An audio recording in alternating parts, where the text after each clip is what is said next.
Yes, the outcome is positive for Hi, sure. everyone. Thank you so much for joining us. Thank you for your patience. We had some technical challenges, which we overcome. Welcome to the Immergence Show, where we explore the powerful intersection of technology and pop culture. Today, I'm thrilled to be joined by the visionary Nova Lorraine, an award winning futurist, fashion designer, and thought leader at the forefront of merging couture with emerging tech. Nova's work seamlessly combines the storytelling, fashion, and technology to create real world impact, particularly in fostering well being and supporting underrepresented communities.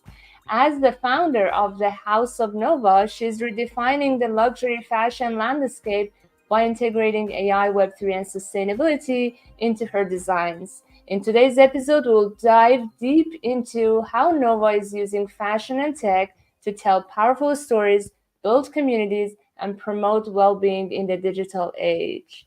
Thank you, Nova, for being here. I'm so grateful for you. Thank you for your patience with our technical challenges. I'm All so good. grateful for our amazing community and Casey, Gabriel, Ian, and everyone else who's tuning in live. Yes, tell us more about yourself, Nova. Yeah, so first of all, thank you for having me. I'm excited to be on the Emergence Show. Love that opening bio, by the way. I'm going to have to get that from you. But just to go back to my origin story, I'm originally from Jamaica. I was born there, one of six. My parents immigrated to the US when I was really young. And so my siblings and I were the first generation to attend college here in the States. And my dreams when I was younger was to help others, especially young adults. And the most obvious way for me to do that was through medicine and pursuing psychology. So I ended up years later in a clinical psychology program pursuing my PhD. And one day I literally was like stopped in my tracks and received this divine download. That's what I call it.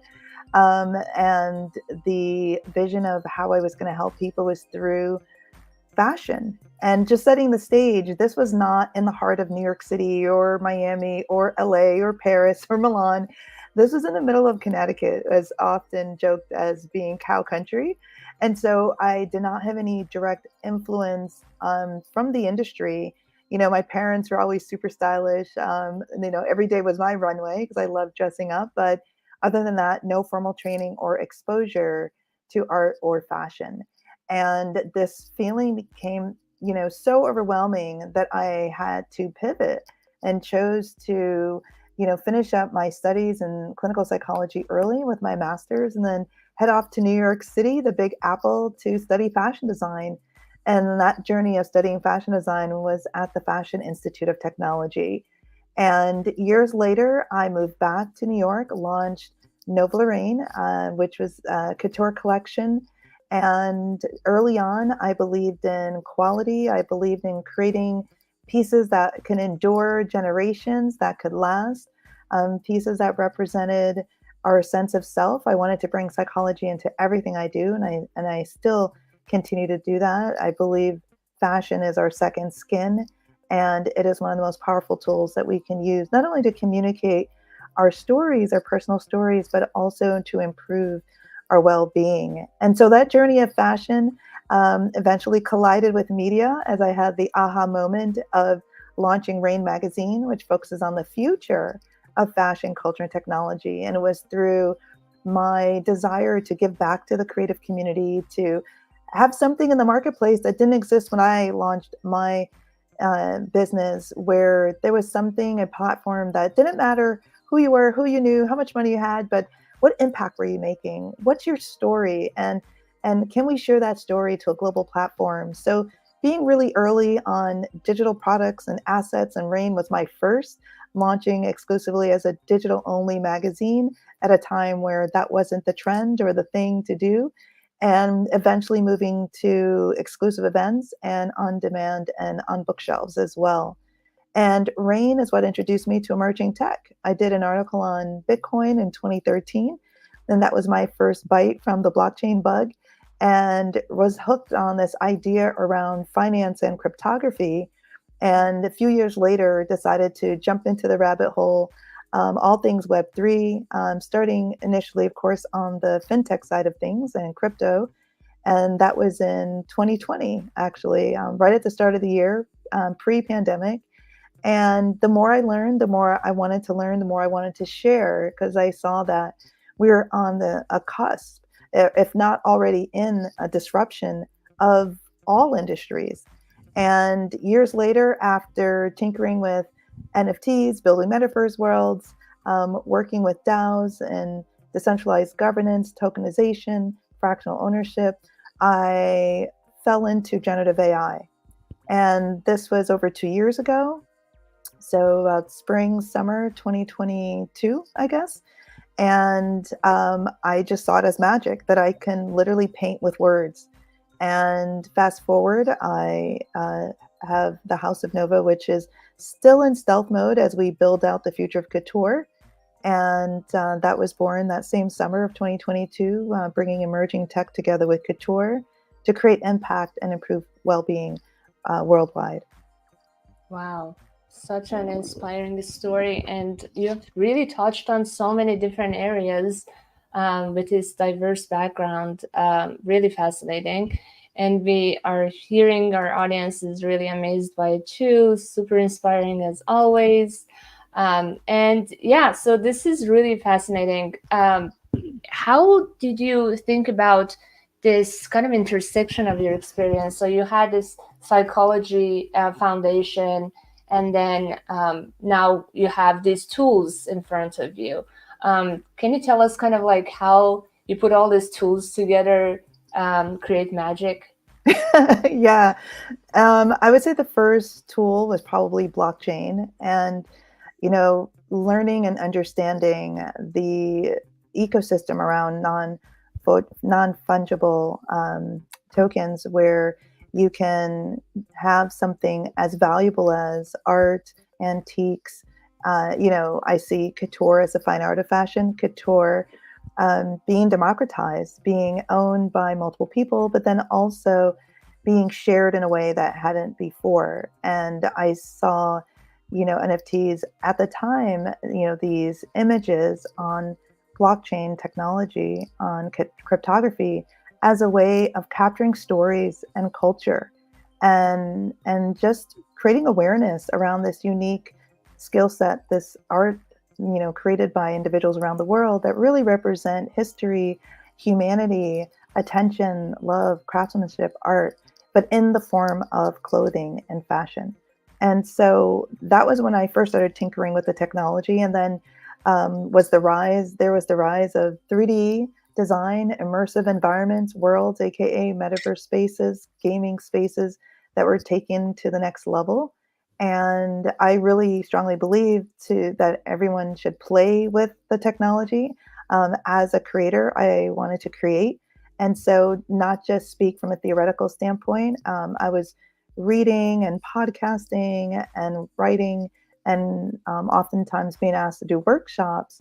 But I wanted to touch the technology, and I wanted to see, what made it so great, and what were the disadvantages, and where were the shortcomings as well, and how can I share this deeper insight with others, which really drove my passion around the speaking um, circuit, and accepting these various invitations to speak around the world, because I wanted to lead by example. I wanted to inspire others that, hey, if a little girl from Jamaica can go from science and medicine to fashion to tech, there's no limit to what we can do and how we can do it, and be able to inspire more diverse voices to come into the space, because we are building this new digital city and everyone should have a seat at the table.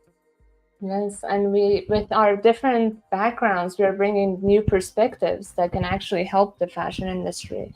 I come from the tech side, so yeah, we all are bringing something unique. Amazing. So, what about this power of storytelling that you have leveraged for social goods? Can you expand a little bit on how did you do all of that using fashion and emerging tech to tell stories for social goods? Yeah, well, there's obviously the psychology behind storytelling, but then there's also this very powerful cultural component of how we pass on knowledge and information, how we teach and guide the next generation, and how we inspire each other. And so, what better way to do that than in story? And I see storytelling showing up in different mediums, and textiles and clothing is just one medium, podcasting, one medium, books, another, film, music, poetry, right?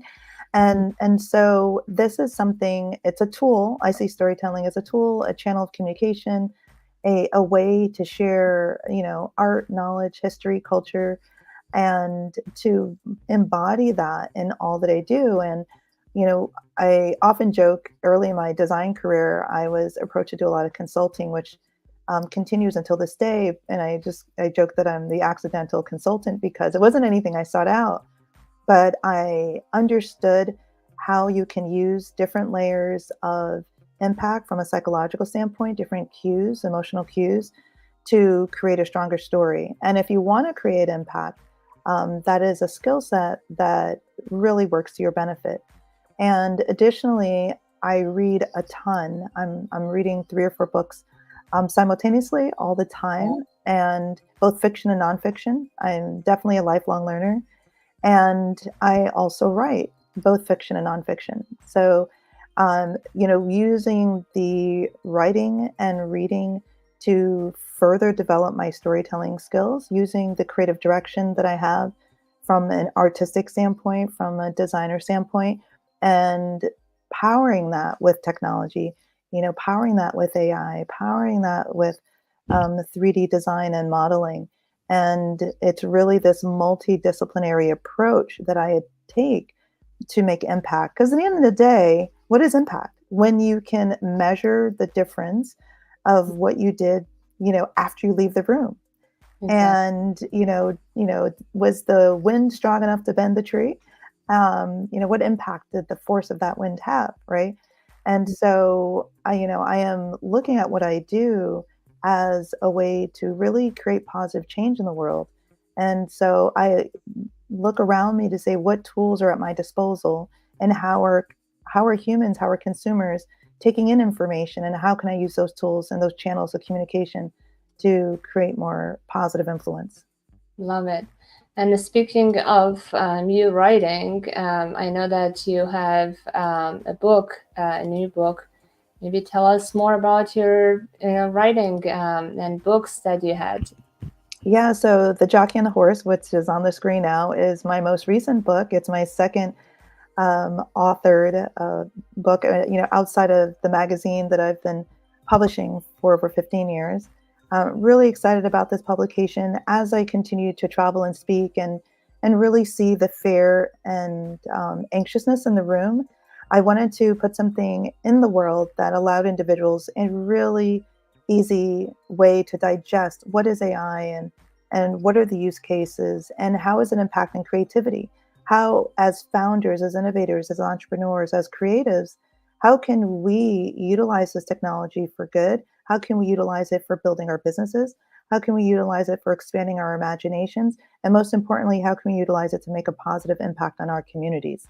And sometimes you have to see examples, and understand the semantics, the language, in a way that you could take it in, because it is very technical. And I wanted something that wasn't threatening to a lot of people, where they adopt fear paralysis because they just don't understand. And most importantly, in the book, I talk about an abundance mindset, because to weather any storm, this is something that you need to have to be able to easily progress in this age of evolution that we're going through. You need to have this level of thinking where it's expansive, where it's flexible, where it's open, where it's empathic, where it's compassionate, not just for others, but for yourself. And so it also goes into, how do you adopt this abundant mindset to be able to pivot and adopt and scale in times of great change like we're going through now. And this book follows Unleash Your Supernova, which is my first book. And really, I'm still in love with that book, because it was born out of just my desire to help other entrepreneurs succeed, especially creative entrepreneurs, especially female entrepreneurs, to give something to the world that really allow them to tap into how to take an idea and bring it to execution, but in a way where you don't burn out. Because as you know, as an entrepreneur, as a founder, maybe as a mother, or as an artist, it's so easy for the scales to tip out of balance and to burn out. And you need that reservoir of ideas, of creativity, of well-being to be able to actually create something that can make impact. I love that. So let's kind of continue on this well-being conversation. I was going through my connection request and everything yesterday on LinkedIn, and I noticed someone posted, this person was identifying themselves as an AI artist. But also they posted that the last post was that I'm giving up. I have been putting so much effort into these AI tools and AI creations. They cost a lot. There's no money made out of it. So I think that's very aligned with what you just brought up. So can you tell us kind of like, how do you see the balance of, adopting technology, being on top of the trends, being open and flexible, but also not burning out? Yeah, that's the $1 million question. I'll start with the first part of that. And how do you stay on top of it? I think, for those of us that have the ability to dive a little deeper and take that information out to the world through platforms such as the Immergence Show, through books, through podcasts, through posts on socials like LinkedIn, for example, I think that's amazing. And for those listening, find those evangelists that you believe in, that you trust. Find a couple sources. Maybe a podcast, maybe a thought leader, that you're following them through different conferences. Maybe someone in your workplace. Find individuals that you trust that can give you updates in terms of what's happening. And, find those channels that you can get snippets of information so you don't get overwhelmed, because it's coming fast and furious and it's changing so quickly. So just trying to keep up could be a burnout train as well. And so really just look at carving out time in your day or week. Say, I'm going to spend an hour every Sunday catching up with headlines, and I'm going to go deeper on the things that really interest me. Or I'm going to get the 30-second hit from this person that posts all the time. And that's how I stay up to date on what's going on. So that's one thing. The other thing is, start with something that's interesting to you, that you like and you're passionate about. Is it fashion? Is it cooking? Is it real estate? Is it finance? What is an area that you're passionate about, or an area that you feel there's a problem to solve? And then direct yourself to a tool. Sometimes it could be multiple tools, but at least one tool that you feel that can solve that problem, and just dive deep into that specific area and that specific tool. And that serves as your foundation, and you can continue to build the bricks on top of that. So you're not spreading yourself too thin in terms of what you're learning. As relates to burnout, beyond just pacing yourself and finding those leaders that you trust in the space, there's many things that I like to incorporate into my daily and weekly practice that I'm going to share. And some of these things are mentioned in both books, by the way. I try to bring my psychology and mindfulness practices with me wherever I go. But it's to really pay attention to your environment.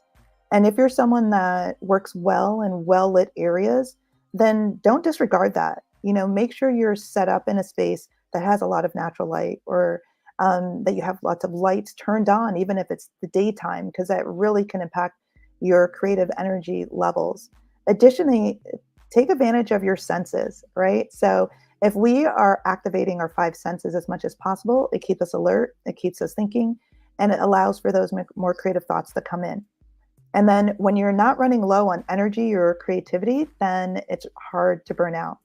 And so have your favorite color around you.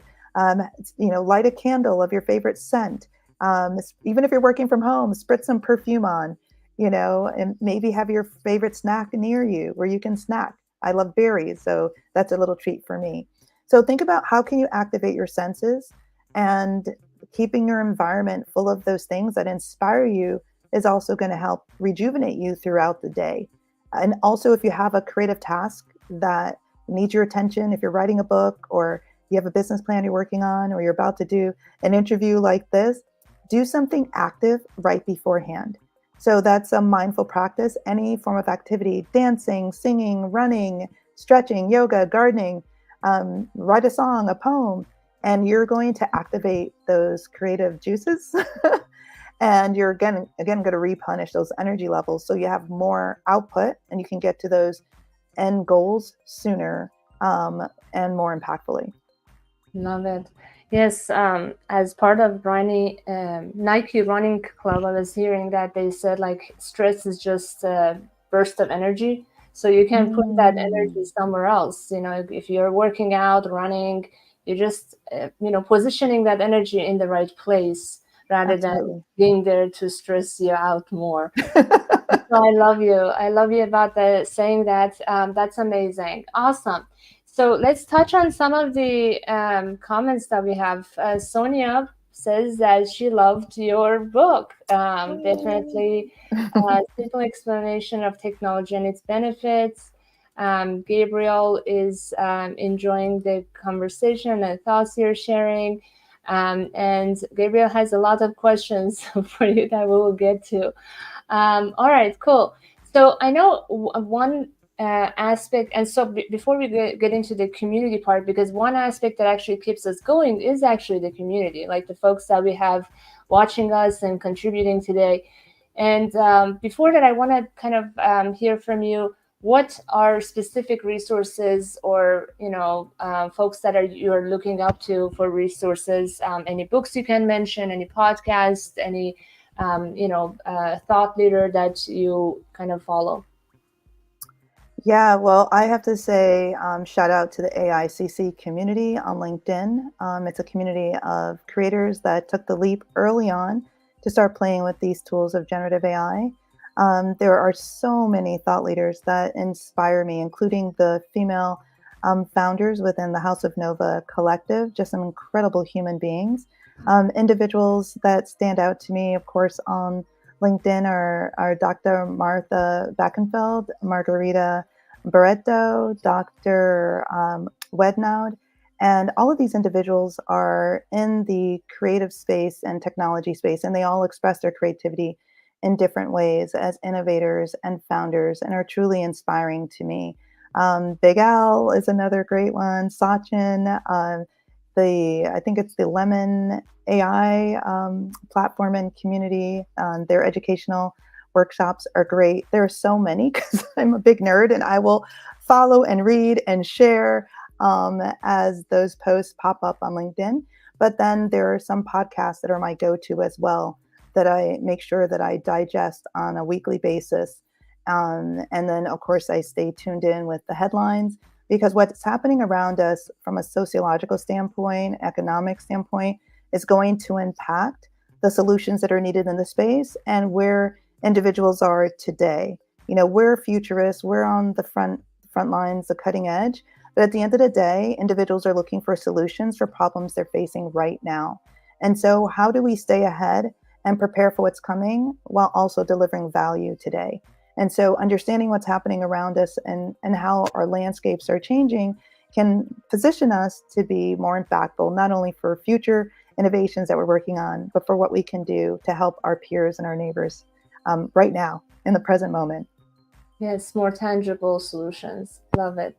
Cool. So you just touched on the House of Nova Collective. I would love to know more about, your community building work and kind of like where it all started, where is it going, and yeah, just share more about how this ties into everything else you do. Yeah. So as I mentioned, I have 6 siblings. 4 are my brothers, and I'm sorry, 5 siblings. There's 6 of us, 5 siblings, 4 brothers and a sister. And I was 8 when my sister was born. So it was just me and the guys for a while, which was great. But I really wanted a baby sister, and so grateful when she came along. And when I got more and more involved in emerging technology and traveling in different spaces, it was really evident that there weren't a lot of women in the space. And not only that, as an entrepreneur, there were challenges that I faced early on in my career as a young mother and wife, and trying to juggle that along with running a business, fundraising, and wearing all the hats that entrepreneurs wear. And so I felt, and I always feel called to, look at what is a current problem, maybe that I'm facing, that those in my community are as well. And is there a problem? Is there a solution I can bring to it? I don't believe in complaining. I was like, let's do something about it. Let's act. And so, beyond the books and the podcast I was doing, I really felt called to create a community of other entrepreneurs and, made up of women, because we do have our unique challenges. And how can we get the numbers to reflect more success stories? How do we get more women to succeed when you're looking at failure rates in the 90th percentile? And a lot of that is due to a lack of support and, of course, lack of funding. And so what I decided to do was bring together women to support each other. And through this support, we can gain the things that we need in our businesses, to also create more balance in our lives and to get to those checks that some of us need in order to move our ideas forward. And so the House of Nova Collective was born, and it's really about just coming as you are, no egos allowed. Our motto is, I got your back, wherever you are in the world. We don't have to have known each other for 10 years, but I know that being a part of the community, you believe in sisterhood and having a sister, and knowing how much she impacts my life. And I could show up however, in a bad mood, with makeup, without makeup, with great news, whatever it is, she's there for me. And I think we need more sisters in our lives, especially as entrepreneurs and as innovators that are trying to create impact. Amazing. And what background usually these individuals have, and kind of what activities do you guys do together? Yeah, so most of the members are founders, and so they're entrepreneurs or have an entrepreneurial mindset, so they can be entrepreneurs within their organization. But for the most part, they're founders, and it's global. So Europe, the Caribbean, Africa, North America, Australia, the Middle East. We have representatives from these various areas, and we have our group chats online, and then we have Breakfast Club meetups. So when we're somewhere in the world, we reach out to each other to connect, or we support each other at different events if we're speaking or attending different events. And of course, we have our regular online meetups as well to encourage that relationship building and networking. That's awesome. Yes, without this support, things could be even harder than they are. So I love that. And so, has there been any specific example of this community, or communities in general, being very helpful for what you've done? Anything you can touch on, whether it's been on your brand or any work that you've done? Yeah, the women in the community are amazing. I mean, I had a fashion show. Was it last week? I think it was last week. The days are moving so fast. And it was at FIT as part of a documentary. And when I came out after the show from backstage, to see faces of some of the collective members there was just so touching. And then, if you're having a bad day, or you haven't, you need some advice on something, you could just reach out in the chat group. Sometimes I'll go on to the chat group and I'll see an inspirational quote, and it's so on time, to get through the day. And so it's those little things, I think, that really make a difference. But other community members have supported each other by being there when they're traveling internationally, by also joining each other's advisory boards and referrals for contacts, and or venture funding. So I think it's really a, what do you have that you feel can be beneficial? And sometimes you're the sunshine in the room, and you're just bringing a great daily quote each day, or you've read this book that you think is super impactful, or maybe you're fortunate enough to be speaking a lot and going to events, so you're sharing these really insightful events that you feel the community needs.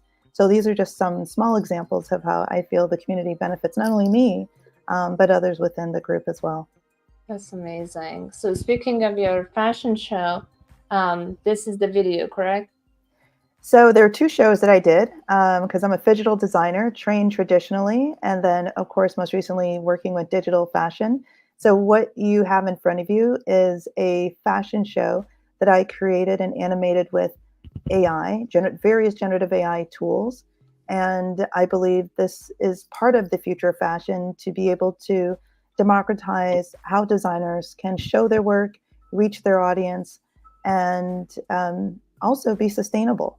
And so, from the casting to the location scouting to the creative direction to the fashion that they're wearing, the styling, and having these skill sets already, I was able to apply them while using the tools to bring each of the models to life. And the show I was referencing last week was a live in person show, which took place at the Katie Murphy Amphitheater in New York City at the Fashion Institute of Technology. So, this digital show, this is just a clip. The full show was displayed at Digital Fashion Week, and the physical show took place in real life in New York City at FIT. Love it. Can you share what tools did you use for this beautiful work? Yeah, I think there's about 5. So, storyboarding, LTX Studio, Midjourney, original concepts, ideogram for further development of those concepts, Runway ML, editing included not only Runway ML but also CapCut, and yeah, I think those are all the tools that I use to bring them together. Amazing. Are you planning to also make these physically? Yes. Yes. That's awesome. I love them. So beautiful. Awesome. Thank you so much. Very beautiful work. So let's expand a little bit more on kind of House of Nova work that you are working on, and kind of like this idea of using emerging tech to combine it with couture. What problems are you solving? Kind of like, how is it really impacting the narrative or the connection with the consumers? What are the benefits for someone to consider this? Yeah, I love that question. So, digital fashion has been on the rise for a few years now. And the big narrative around digital fashion is sustainability. How do we cut down waste in the fashion industry? And that's the most obvious. However, as it relates to adoption, not everyone quickly took to, oh, I'll wear a digital filter instead of buying fast fashion, as some innovators thought would happen. And I think it's a great concept. And I think maybe in the future, we'll see more adoption from that perspective. But I have always seen fashion as being a tool of empowerment, of storytelling, of communication, and self expression. And how do we touch more lives with fashion? And one way you can do that is digitally. Similarly, as I launched Rain Magazine, I wanted to reach more people, share these stories with a bigger audience. And doing it physically was challenging. Doing it digitally, there were no barriers. If you had Wi Fi, you were able to read and discover these future talents around the globe. So, similarly, when we take physical fashion and make it digital, and we use it as a tool for pre production, for trend forecasting, we're able to cut down waste, we're able to reduce returns, and we're able to really and truly create an impact on the ecosystem and the damage that we're doing on our planet. Beyond that, though, you can really democratize couture in the stance where, when you think of couture, it's something where there's a lot of attention that goes into it. It's made for you. It's unique. It's different. There's a lot of storytelling behind it, and meaning. And so, bringing that into digital fashion, where individuals, as they're creating for their digital avatars or their digital twins, they're able to have a means of self-expression. When you're going into a gaming environment, for gamers who've been gaming for years and they're sort of stuck with the various options that are created by game designers, which is fine. It's a very different aesthetic when you have a traditionally trained fashion designer creating wearables that you can bring into a gaming environment. And so, not only influencing our gamers, this new generation, your Gen Alphas, your Gen Zs, of course, but then also individuals that are at the forefront of emerging technology and are utilizing immersive spaces right now. Everyone has to get dressed. If you're going to the office for work, if you're going to get coffee, if you're going into a virtual environment to watch a concert or to see a streamed event such as this, you're going to be wearing something. And so this is a huge opportunity to impact our self-confidence, how we feel about ourselves, the stories we want to tell the world. and to, reduce levels of anxiety and stress and to improve positive mental health and well-being through what we call fashion. And so I really use fashion as a tool for well-being and being able to democratize couture through digital fashion, where one day we can see, you know, millions and hopefully billions of people be impacted in a positive way through what they're wearing. Very powerful. Thank you. So let's get into some of the questions from our amazing community. Gabriel is asking, where do you find inspirations for your designs? How do you maintain your creative spark and stay motivated in a fast-paced industry? I love that, Gabriel. I truly believe inspiration comes from everywhere. But it takes us getting out there. So I travel a lot, so I do get some inspiration there. I draw on from my cultural background, being Jamaican. Sometimes I am inspired by the nature of the island, the food, some of our customs. I read a lot, so sometimes I'll pull something from a character in a book or a description that I find in a book. And of course, being in the tech space, oh my gosh, there's like there's no limits in terms of how you could bring some of these ideas to life, but then how do they influence these designs as well? And so, from art to food to culture to history, inspiration is everywhere. But if I am not energized, if I am exhausted, if I am anxious, it doesn't matter where I am or if I'm traveling or what book I'm reading, I'm not going to see that nugget of inspiration. So I do make a concerted effort to incorporate mindfulness in different things that I do. And when I talk about mindfulness, it's about being present, it's about breathing, it's about noticing, it's about paying attention. It's about being intentional in terms of what I eat and movement. Movement is so powerful. And think about it, in this digital age, we're sitting in front of these devices for hours and not moving. And so just being intentional in terms of movement. And so what that does, it opens up more space to allow for more divine downloads, to allow for more creative inspirations, even from the slightest thing. So I could be looking across the room and I see a sticker, and then on the sticker there's an emblem or maybe a color pattern, and that becomes the spark of inspiration for me. But we're not going to see it if we're too tired or too burnt out. Love that. And the natural dopamine from those, workouts or activities is the best. So thank you for sharing that. Ian is asking, how do we submit content for consideration in your magazine? Love that question. Editors@rainmagazine.com, or you can go to our website and contact us directly through the site. So editors@rainmagazine.com, Rain with an E.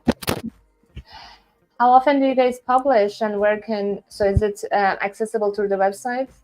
It is accessible to the website, and we have collectible print-on-demand editions that we do. We just published our 40th volume. But in terms of more frequent stories, that will be through the website, and just go ahead and submit. New stories typically come out weekly. And yeah, we're always looking for great content. Beautiful. Thank you so much for that. And then we have another questions. So, we kind of touched on this community side. Do you have any advice for other designers who want to foster a sense of belonging and connection with their audience? Is it about finding like the common purpose, common interest? Like, where do you think people should start building community?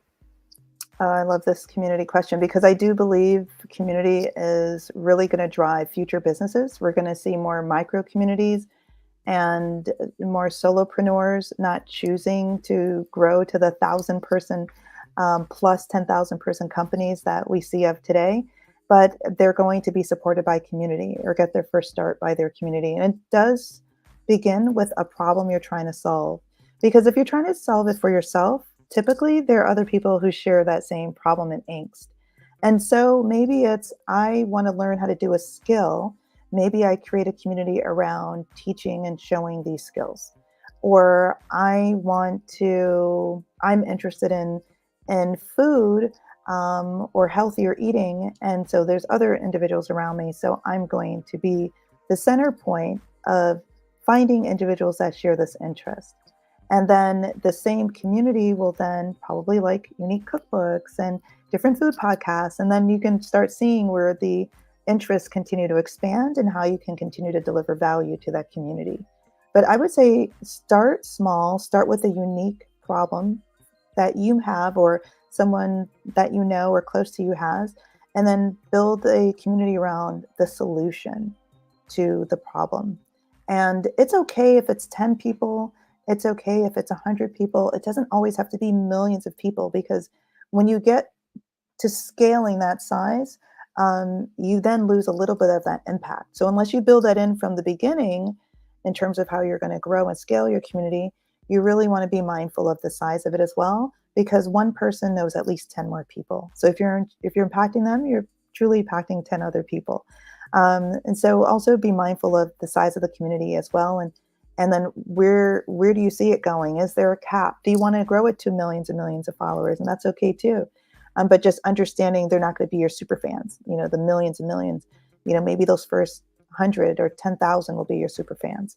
So that's something to keep in mind as well. But I say problem solution, if you focus on those two things, you're going to grow a loyal community.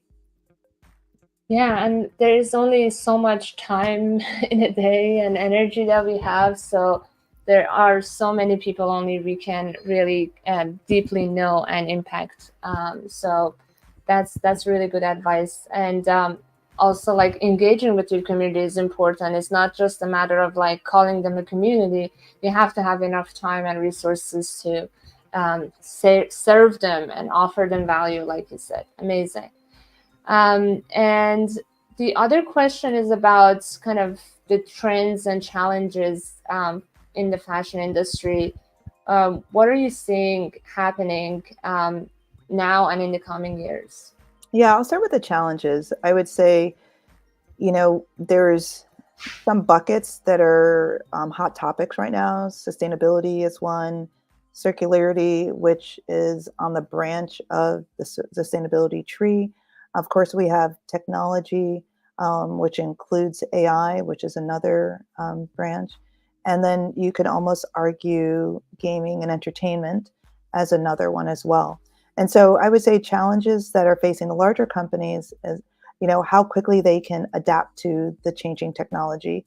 And do they have an infrastructure that really inspires entrepreneurship within the organization, independent thinking, critical thinking, outside of the box thinking, where they can adapt to this changing environment, to the needs, the new needs that consumers have, and if not, will they still be relevant in a few years?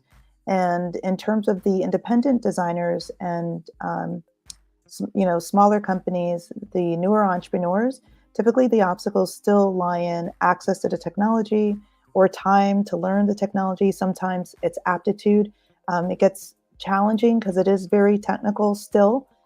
Even though the UX is getting better, the user experience is getting better, we're not quite there yet, especially with blockchain.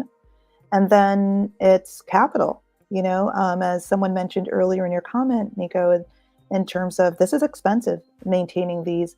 And being early, how do you convert this journey of adoption and emerging technology into revenue so you can sustain yourself?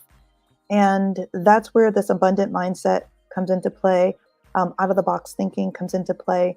Looking at, yes, stay at the forefront, but what problem exists today that you can then take that knowledge, apply it to, that you have access to a certain group of people where you can actually help those individuals. May it be executives, may it be designers, may it be other entrepreneurs. And, maybe you're the one that's teaching, maybe you're the publicist that's getting the word out about these artists that are using AI. Maybe you're the event organizer that are creating events to bring communities together and fostering an easier way for communities to grow and scale. So the solutions you could bring to the table are endless. But within the fashion industry, I would say it relates back to access or time to really learn the technology, capital, and then, of course, how do you sustain yourself financially as you're adopting these new technologies in your business model? Because the world isn't there yet. And so those are some of the challenges. And the trends, I would say, would be the cross section of fashion in other spaces. So there's a big push in blockchain, in 3D design, immersive environments to integrate more with fashion. We see the success of Roblox, and so a lot of people are trying to figure out, well, how do they do it, and can I, have my own success as it relates to that model in terms of fashion and gaming. And let's see, of course, digital fashion, wearables, digital assets, collectibles are going to continue to become more and more prominent. And as individuals stake a claim in self expression and then owning that self expression as well. And then for some, monetizing that self expression. So integrating blockchain, generative AI, AR, VR, and 3D worlds, that's the future. Love it. Thank you. So let's get to your plans and visions, whether it's for the next 4 years or in the short or long term future. How are you going to continue pushing the boundaries of fashion and technology? I want to continue to, speak globally, to inspire others. I believe in leading by example, and also to continue to build and launch the House of Nova, which is the future of couture. It is using fashion as a tool to improve well-being through the fine art of fashion. And these tools, AI, blockchain, augmented reality, they're just that, right? And there are going to be more tools in the future.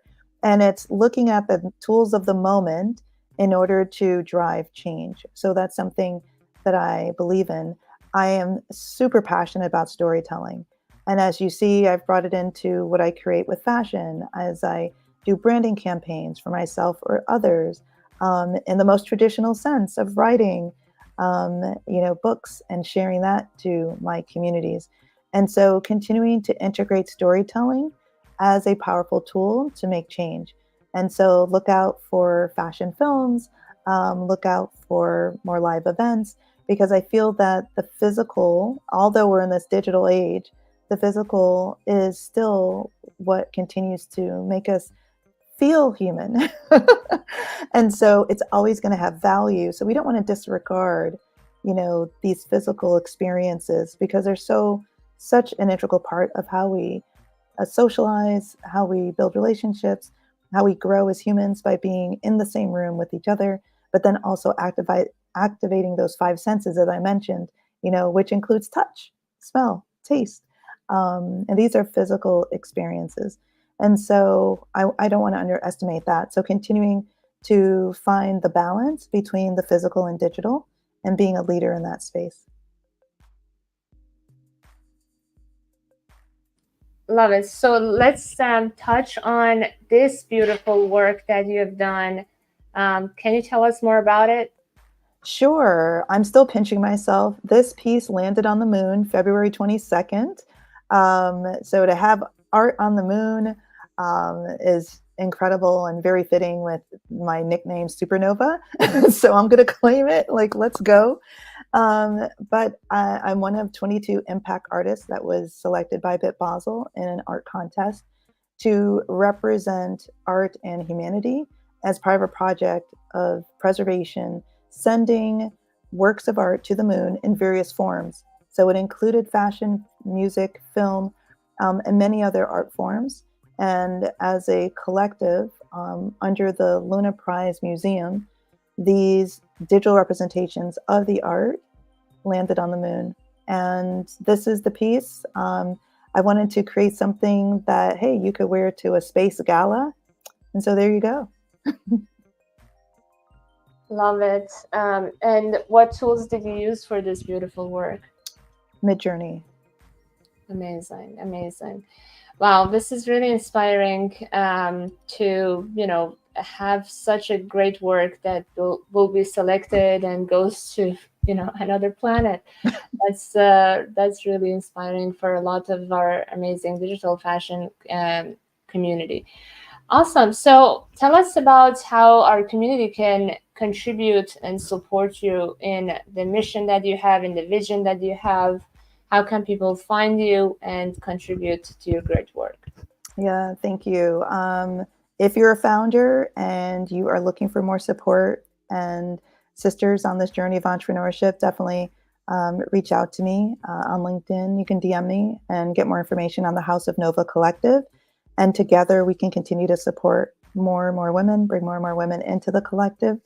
And if you are on your journey of AI, and if you're creative, if you're a designer, if you're just thinking about it and want to better understand it, definitely, get the jockey on the horse. It is your like pocket guide to AI, but also to inspire you on how to adapt to this changing world that we are in, and it's quickly becoming more and more distinct from our past world.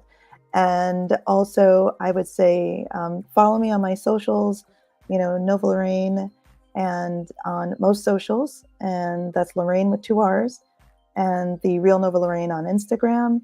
And if you're interested in supporting any of my projects as an investor or sponsor, I'm always looking for incredible partners on this journey to make more and more impact. So feel free to reach out to me as well. Beautiful. Thank you so much. Is there any closing comments you want to leave us with? This was such an insightful episode. Thank you.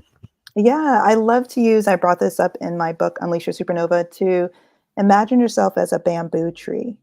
And there are bamboo trees in Jamaica. And as you know, we experience hurricanes from time to time. And those trees don't break. Those branches still standing after the most major storms. And if you can be as flexible as it relates to your thinking, what's possible, opportunities, have that abundant mindset thinking, as I mentioned to you, then nothing can break you. It doesn't matter how strong the wind is, how strong the storm is, you will withstand the storm. And I feel some of us feel right now that we're kind of going through this storm, maybe through technology or through what's happening around us. And I say, just see yourself as a bamboo tree. And so you're still standing no matter what happens, and know that you have that inner strength to do that. And often I call that inner strength your inner supernova. And we all have that potential to do what we want and to strive and achieve as much as we want. Yeah, all it takes is to be reminded by another community member or just look into our past and see what we have accomplished. 100%. Love this. Thank you so much, Nova. This was amazing. So inspiring. We are all now pumped to go build exciting projects, use these technologies, and take care of ourselves. That's right. Which is one of the most important. What are we going to do without this body, this mind? So this is so important. And I'm excited to join your community and invite others to this beautiful community that you told us about. Thank you so much, Nova. Thank you so much, Nico. It was such a pleasure. Gabriel, Katerina, Chris, Ian, everyone else who tuned in and contributed or will be watching the recording. We're so grateful for you being here. And we will be back in actually 2 weeks, because we'll be at SF Tech Week next week. So we will have another amazing episode on the gaming side. Would love to continue our conversation. Please tune back in, and hope you all have a great rest of your day. Take care. Take care. Thanks again, Nico.